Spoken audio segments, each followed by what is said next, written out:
Bom dia! Hoje, então, nós vamos falar sobre o texto que está apresentado aqui no capítulo 5, dos versículos 27 ao 37. E para que a gente esteja em sintonia, caso você não tenha lido, pare agora mesmo esse vídeo, pegue a sua Bíblia, releia esses versículos aqui e volte aqui para que nós possamos conversar e refletir sobre esta passagem. Então, capítulo 5, dos versículos 27 ao 37. Então, meninas, neste versículo aqui de Mateus, Jesus nos confronta com uma visão muito profunda e desafiadora da justiça de Deus, né? Mais uma vez a gente veio falar sobre a justiça, como na última aula, né? A justiça de Deus. É importante destacar aqui porque, assim, muitos falam que, porque Deus é bom, é muito sobre isso. Mas Deus também é justo. Então, é importante a gente entender esse lado da justiça de Deus, o que é ser justo também. Então, a gente tá vendo sobre isso, tanto ontem como hoje, né? Só para dar esse porém. Mais uma vez aqui, ele pega os mandamentos já conhecidos do povo e ele vai além daquela análise superficial. Por quê? Porque ele mostra que a verdadeira santidade começa onde? No coração. Então, Jesus aborda o adultério. E o que ele diz aqui? Ouviste o que foi dito, não adulterarás. Eu, porém, vos digo, qualquer que olhar para uma mulher com intenção impura, no coração já adulterou com ela. Olha que profundo, gente. Aqui ele nos mostra que o pecado do adultério ele não se limita ao ato físico, mas ele começa no olhar cobiçoso, na cobiça, né? No desejo não controlado. A justiça de Deus, ela não se contenta com o comportamento que é externo. Ela está preocupada com o estado do quê? Do teu coração. É muito mais importante isso. Então, essa advertência nos chama a uma pureza interna e é um chamado para quê? Para que nós cuidemos, né, dos nossos corações e das nossas mentes, né? Essa real transformação do coração e da mente. E aqui também, um pouquinho para baixo, Jesus fala o quê? Sobre o divórcio. Na época, como é que era? Muitas vezes o divórcio era tratado de uma forma leviana e injusta e prejudicava principalmente as mulheres. É importante a gente entender esse contexto sempre, né, da época. Então aqui ele diz que o divórcio, exceto em casos de imoralidade sexual, ele leva ao adultério. Então aqui Jesus enfatiza a seriedade do casamento, porque o casamento é uma união criada por Deus e ela não deve ser desfeita por motivos banais.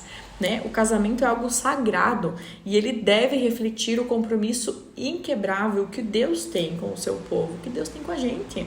E esse, gente, é um padrão extremamente elevado, mas é o que Jesus estabelece para quê? Para o reino de Deus. Então, esse é o padrão do reino de Deus.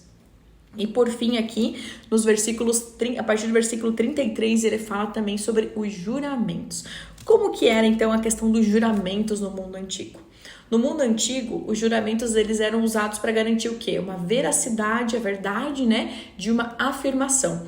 Porém, frequentemente eles eram abusados e usados para enganar. Por quê, né? Porque as pessoas são más, a maldade está em nós, desde o pecado inicial lá de Adão e Eva, né?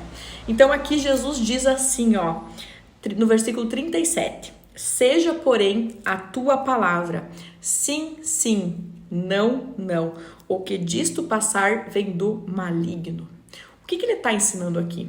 Ele está ensinando que a nossa palavra ela deve ser verdadeira, sem necessidade de juramentos.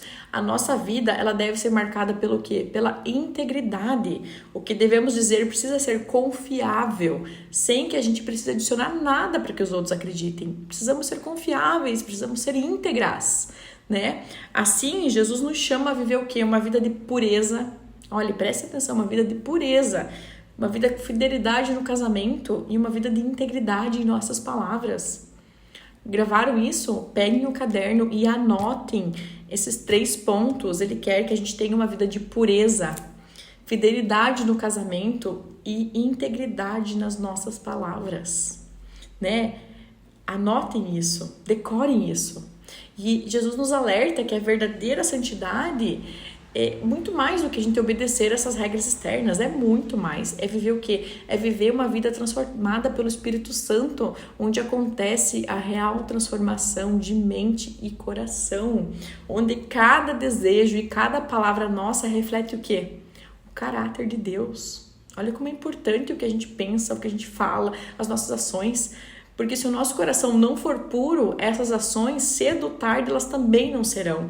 Por isso que a gente precisa cuidar de cada detalhe, porque o Deus vê o que é o nosso interior e Ele deseja que a gente viva uma vida íntegra e sincera. E eu quero perguntar para você, quanto você se considera íntegra e sincera com outras mulheres, com outras pessoas? Quantas de nós nos consideramos? Que hoje nós possamos refletir na vida que Jesus quer para nós. Uma vida de pureza, uma vida que tenha fidelidade no casamento e uma vida integridade em nossas palavras, tá? Que possamos refletir sobre esses 3 aspectos, por isso que eu falei, anotem. Que possamos refletir no dia de hoje sobre esses 3 aspectos. O quanto estamos cuidando do nosso casamento, para quem é casada, né? O quanto que estamos cuidando da nossa relação. O quanto que somos sincera uma com as outras. Aqui eu falo entre mulheres, porque a comunicação, o relacionamento mulheres não é fácil. O quanto estamos sendo íntegras e sinceras uma com as outras, o quanto nos apoiamos, né? E meu desejo hoje é que a gente reflita sobre isso para que a gente tenha uma vida transformada, coração e de mente, em Jesus. Amém. Um dia abençoado para vocês e até amanhã.